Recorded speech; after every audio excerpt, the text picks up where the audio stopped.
YouTube में आप सभी लोगों का स्वागत है। एमडी ज्वेलरी एंड लाइफ इस चैनल में। फ्रेंड, एक फ्रेंड मेरे को बताया जो रोज़ गोल्ड का एलॉय कंपोजिशन के बारे में मेरे को कैरेट के हिसाब से जानकारी देने के लिए, लेकिन मैं आपका एसएमएस देखने के लिए लेट हुआ, लेकिन मैं फिर भी कोशिश किया रोज़ गोल्ड का एलॉय कंपोजिशन लेके बात करने के लिए। देखो, rose gold actually yellow gold से ही बनता है। रोज़ गोल्ड मिक्सिंग करके, कुछ एलॉय मिक्सिंग करके एक रोज़ गोल्ड बनता है। उसमें से कुछ मेटल रहता है, कॉपर, सिल्वर, जिंक, लेकिन रोज़ गोल्ड के लिए सिर्फ सिल्वर और कॉपर यूज़ होता है। तो फ्रेंड, मैं जो ज्वेलरी काम पे अक्सर काम पे आता है, जो कैरेट का, जैसा 9 कैरेट, 10 कैरेट, 14 कैरेट और 18 कैरेट और 22 carat,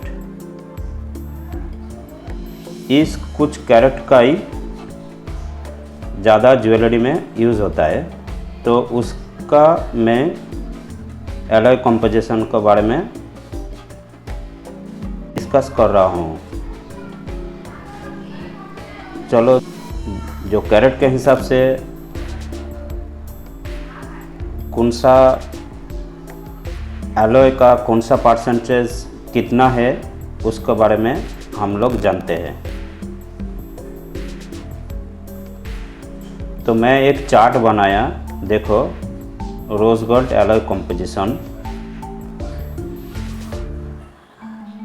A type of gold, carat,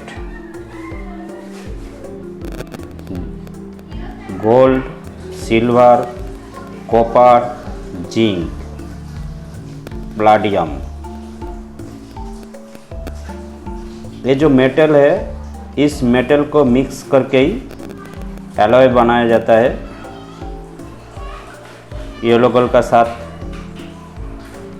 mix करेगा तो जैसे आपका कैरेट, वो हिसाब से उसको कलर दिया जा सकता है।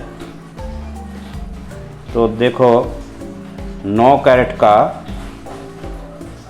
इसका प्योरिटी कितना, 9 कैरेट का 37.5%।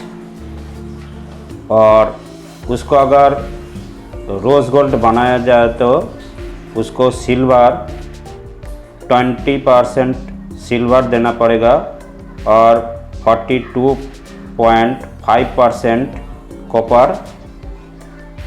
ये दोनों सिल्वर और कॉपर, ये दोनों मिक्स करके एलॉय बना जाता है। तो ये दोनों टोटल करके देखने का और इसको प्लस करके देखने का तो 100% हो जाता है।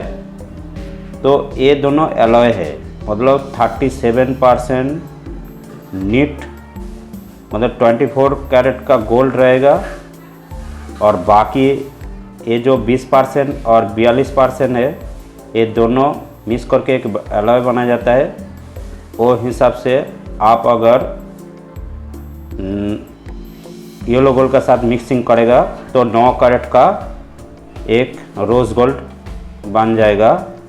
और दो मेटल, जिंक और प्लाटिनम, ये दोनों रोज़ गोल्ड में यूज़ नहीं होता है। इसके लिए मैं इसे ना और ना लिखा है। फिर 10 कैरेट का, इसका प्योरिटी कितना होता है हॉलमार्क में, 41.70%। और इसका सिल्वर 20% रहता है, कॉपर रहता है 38.30%, और जिंक और प्लाटिनम इसमें नहीं यूज़ होता है। फिर 14 कैरेट में, मैं सब रोज़ गोल्ड का ही बता रहा है। फिर 14 कैरेट में इसका प्योरिटी हॉलमार्क रहता है 58.30%, मान 100% का अंदर 58.30% नीट गोल्ड रहता है, माने 24 कैरेट गोल्ड रहता है। और बाकी 100% का अंदर 9.2% सिल्वर और 32.5% कॉपर और जिंक प्लेटिनम नहीं लगता है।